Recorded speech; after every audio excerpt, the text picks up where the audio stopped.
সবাইকে স্বাগত জানাই আজকের ভিডিওতে। আজ আমাদের খামারে এসেছে নতুন বাচ্চা ব্রয়লার মুরগি। আগের পর্বে আমরা খামার পরিষ্কার ও প্রস্তুতি দেখিয়েছি, আর আজকে দেখাবো কিভাবে আমরা বাচ্চাগুলোকে বোর্ডিং করাবো এবং তাদের প্রথম দিনের পরিচর্যা করব।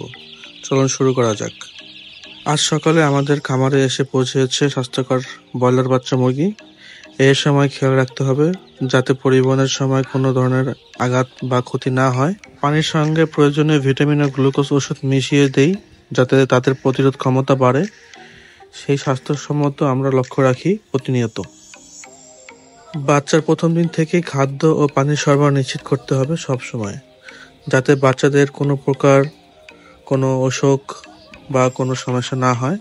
আমরা সেই বিষয়ে সর্বদাই লক্ষ্য রাখি। বোর্ডিংয়ের জন্য খামারকে পুরোপুরি প্রস্তুত রাখা হয়েছে। পর্যাপ্ত তাপমাত্রা, আলো এবং পরিষ্কার পানি নিশ্চিত করা হয়েছে। জীবাণুমুক্ত ব্রুডার এবং সঠিকভাবে স্থাপন করা খাবার পানির পাত্র মুরগির আরামের জন্য অপরিহার্য। ব্রয়লার মুরগির বাচ্চার খাবারে 22 থেকে 24% প্রোটিন থাকা গুরুত্বপূর্ণ, যাতে তাদের বৃদ্ধি ভালো হয়। মুরগির বাচ্চা প্রায় আমরা 1200-এর মধ্যে উঠিয়েছি। এর জন্য আমরা 4টা বোর্ডিং করেছি। 4টা বোর্ডিংয়ের মধ্যে আমরা এক একটায় 300 করে বোর্ডিং রেখেছি এবং সেই ক্ষেত্রে আমরা খাবারগুলো ছিটিয়ে দিচ্ছি যাতে মুরগি বাচ্চাগুলো খুব স্বাচ্ছন্দ্য বোধ করে খেতে পারে। সেই বিষয়টা আমরা খুব লক্ষ্য রেখেছি। বোর্ডিং সম্পর্কিত 5টি গুরুত্বপূর্ণ টিপস শেয়ার করি। নাম্বার 1, তাপমাত্রা নিয়ন্ত্রণ।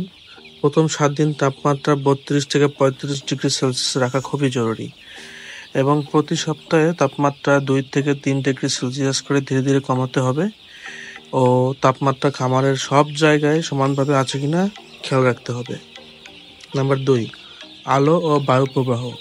প্রথম 24 ঘন্টা অবিরত আলো দিয়ে শুরু করতে হয়, তারপর দিনে 20 থেকে 22 ঘন্টা আলো রাখা ভালো। আলো যেন সমানভাবে ছড়িয়ে থাকে তা নিশ্চিত করতে হবে এবং পর্যাপ্ত বাতাস চলাচল থাকতে হবে, তবে ঠান্ডা বাতাস সরাসরি মুরগির গায়ে লাগানো উচিত নয়। নাম্বার 3, খাদ্য ও পানির ব্যবস্থা। প্রথম দিন থেকেই পরিষ্কার পানি এবং উন্নত মানের স্টার্টার ফিড সরবরাহ করতে হবে। পানিতে ভিটামিন এবং ইলেকট্রোলাইট মেশানো যেতে পারে যা তাদের রোগ প্রতিরোধ ক্ষমতা বাড়াবে। খাবার ও পানির পাত্র সবসময় পরিষ্কার রাখতে হবে। নাম্বার 4, পর্যাপ্ত স্থান নিশ্চিত করা। প্রতি 50টি বাচ্চার জন্য অন্তত 1 বর্গমিটার জায়গার প্রয়োজন। ঠাসাঠাসি করলে খাবার খাওয়া এবং চলাচলে সমস্যা হয় যা তাদের বৃদ্ধিতে প্রভাব ফেলে। নাম্বার 5, স্বাস্থ্য পরীক্ষা। প্রতিদিন অন্তত 2বার তাদের শারীরিক অবস্থা, চোখ, ঠোঁট এবং পায়ের অবস্থা খেয়াল রাখা জরুরি। যদি দেখেন বাচ্চাগুলো এক জায়গায় জড়ো হয়ে আছে, বুঝতে হবে ঠান্ডা লেগেছে। আবার যদি অনেক দূরে ছড়িয়ে থাকে, বুঝতে হবে গরম লেগেছে। বা উপরে হা করে থাকলে বুঝতে হবে অনেক গরম লেগেছে। প্রথম দিনের জন্য আমরা 35+ ডিগ্রি সেলসিয়াস রেখেছি। এর পরবর্তীতে আমরা আস্তে ধীরে ধীরে কমাবো। এভাবেই আমাদের ব্রয়লার মুরগির 3য় নাম্বার ব্যাচ শুরু হলো। আশা করি আজকের ভিডিওটি আপনাদের ভালো লেগেছে। যদি উপকারে আসে অবশ্যই লাইক, শেয়ার এবং সাবস্ক্রাইব করতে ভুলবেন না। দেখা হবে পরবর্তী ভিডিওতে।